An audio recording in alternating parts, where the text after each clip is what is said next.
चीन को लेकर अचानक सख्त हुआ भारत। भारत के सबसे खूंखार हवाई लड़ाके अचानक दहाड़े। चीनी सीमा के पास गरज रहे हैं भारत के घातक लड़ाके। आखिर सुखोई विमान में ऐसा क्या है जिससे कांपता है चीन? दोस्तों, चीन अपनी सेनाओं को लेकर समय समय पर बखान करता रहा है। चीन अपनी नौसेना को दुनिया की सबसे बेहतरीन नौसेना बताता है। हालांकि दोस्तों, चीन की करनी कथनी में बड़ा अंतर होता है। कुछ समय पहले ही चीनी नौसेना की पोल भारत ने ही खोल कर रख दी थी, जब भारत ने अपनी अग्नि 5 मिसाइल का टेस्ट करने का फैसला किया था। लेकिन चीन अग्नि 5 का यह टेस्ट रोकना चाहता था, और ये टेस्ट भारत के लिए काफी महत्वपूर्ण था, क्योंकि इस टेस्ट में भारत अपनी अग्नि 5 की रेंज को 5,500 किलोमीटर से बढ़ाकर 7,500 से 8,000 किलोमीटर तक करने वाला था। जाहिर सी बात है कि चीन ऐसा कैसे होने दे सकता है। इसीलिए उसने अब्दुल कलाम द्वीप के एक साथ दो नौसेना के जासूसी पोत युवांग वांग 5 और युवांग वांग 6 को तैनात कर दिया, ताकि मिसाइल के डेटा को लीक किया जा सके। लेकिन दोस्तों, भारत ने न केवल अग्नि 5 मिसाइल, बल्कि चीन ये भी पकड़ नहीं पाया कि भारत ने अपनी मिसाइल का टेस्ट बढ़ाकर 7,500 से लेकर 8,000 किलोमीटर तक कर लिया है। यानी भारत ने चीनी नौसेना की पोल खोल कर रख दी है। लेकिन हम यहाँ पर आपको ये क्यों बता रहे हैं, वो इसलिए दोस्तों कि भारत अब चीन की एयरफोर्स का वो भ्रम तोड़ने वाला है, जिसको लेकर वो ये कहता फिर रहा है कि वो ताइवान, भारत और बाकी और कई देशों पर एक साथ अटैक कर सकता है अपनी एयरफोर्स की बदौलत। इसीलिए दोस्तों, भारत की एयरफोर्स अब चीनी सीमा के बिल्कुल पास पहुंच चुकी है, और ये काम सबसे पहले किया है भारत की सबसे खूंखार मिसाइल ब्रह्मोस को साथ लेकर चलने वाला सुखोई फाइटर जेट ने। जी हाँ, भारत का सुखोई फाइटर जेट इस वक्त चीनी सीमा के बिल्कुल पास पहुंचकर गरज रहा है, और चीन को यह बता रहा है कि वो उसकी किसी भी तरह के हमले का जवाब किस तरह से दे सकता है। दोस्तों, सवाल है कि आखिर भारत का सुखोई विमान कहां पर और क्यों दहाड़ रहा है, और क्या भारत और चीन का तनाव एक बार फिर से बढ़ गया है? इन सभी सवालों के जवाब आप आगे वीडियो में जानने वाले हैं। भारत और जापान के हवाई लड़ाके हुए एकजुट। भारत का सुखोई विमान अकेला चीन पर गरजा।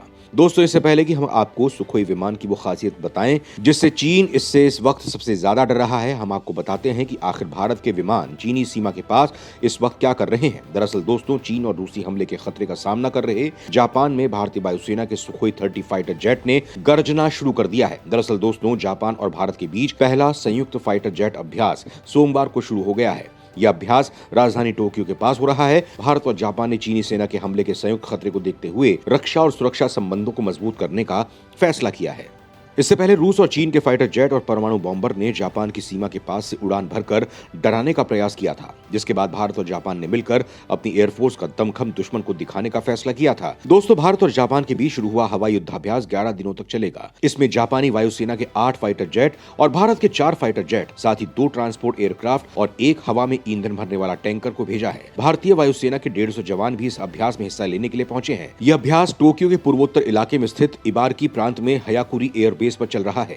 ये सुखोई 30 फाइटर जेट हैं जो चीन और रूस दोनों ही इस्तेमाल करते हैं। इससे जापान को इन विमानों से निपटने के बारे में महत्वपूर्ण जानकारी मिल सकती है। दोस्तों, आपको बता दें कि इस संयुक्त हवाई अभ्यास को लेकर जापान और भारत के रक्षा मंत्री तथा विदेश मंत्रियों के बीच साल 2019 में सहमति बनी थी। हालांकि कोरोना वायरस महामारी की वजह से इसमें देरी हो गई थी। जापान और भारत दोनों ही ऑस्ट्रेलिया तथा अमेरिका के साथ क्वाड के सदस्य देश हैं। विशेषज्ञों का कहना है कि क्वाड चीन की हिंद प्रशांत क्षेत्र में बढ़ती सैन्य और आर्थिक दादागिरी पर लगाम लगाने के लिए बनाया गया है।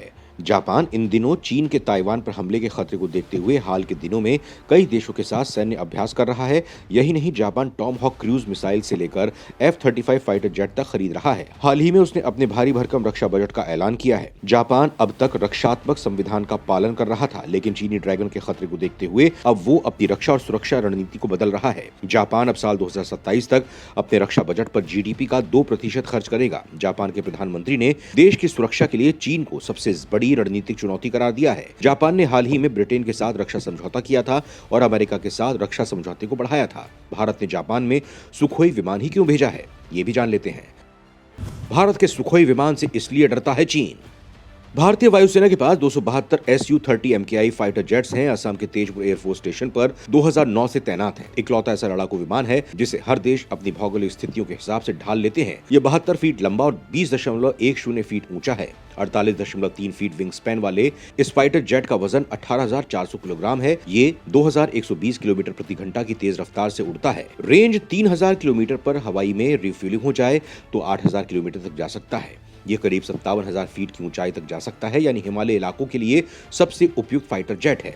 सुखोई 30 MKI 30 mm की एक ग्रीजेव शिपुनोव ऑटो कैनन लगी है। जो 1 मिनट में 150 राउंड फायर करती है, यानी दुश्मन का विमान, ड्रोन या हेलीकॉप्टर बच नहीं सकते। इसमें 12 हार्ड पॉइंट्स लगे हैं। इसमें 4 तरह के रॉकेट्स, 4 तरह की मिसाइल और 10 तरीके के बम लग सकते हैं, या फिर इनका मिश्रण मल्टीपल रैक्स लगाकर 14 हथियार लगाए जा सकते हैं। ये कुल 8130 किलोग्राम वजन का हथियार उठा सकता है। इस फाइटर जेट में ब्रह्मोस मिसाइलें भी तैनात हो सकती हैं। चीन भी जानता है कि ब्रह्मोस मिसाइल कितनी घातक और तेज है। अगर भारत ने ब्रह्मोस से हमला किया तो चीन को बचाव का मौका भी नहीं मिलेगा। सुखोई में लगने वाली ब्रह्मोस मिसाइल की रेंज 500 किलोमीटर है। भविष्य में ब्रह्मोस मिसाइलों को मिकोयान, मिग-29 के हल्के लड़ाकू विमान तेजस और राफेल में भी तैनात करने की योजना है। इसके अलावा पनडुब्बियों में लगाने के लिए ब्रह्मोस के नए वेरिएंट का निर्माण जारी है।